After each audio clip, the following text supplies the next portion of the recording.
अस्सलाम वालेकुम व्यूअर्स, कैसे हैं आप सब। आज मैं आपके पास एक बहुत ही छोटा सा टॉपिक लाई हूँ पानी के बारे में कि पानी कैसे पिया जाता है और पानी पीने की कितनी सुनते हैं।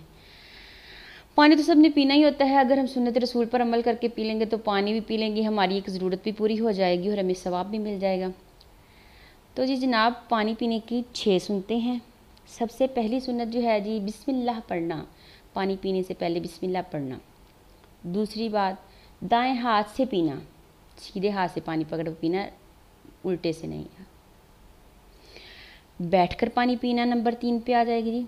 और नंबर 4 है जी, पानी को गौर से देखना कि पानी में कोई जहरीली चीज़ वगैरह ना हो, यानी कि गिलास साफ़ है, उसमें कोई चीज़ तो नहीं, कोई मक्खी, कोई मच्छर, कोई भी चीज़ जा सकती है अगर बर्तन पड़ी हो तो।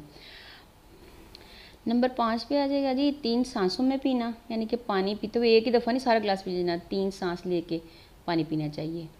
और नंबर 6 पे आ जाएगा जी, पानी पीने के बाद अल्हम्दुलिल्लाह कहना। अच्छा, तो बस कैसा लगा आपको आज का मेरा टॉपिक।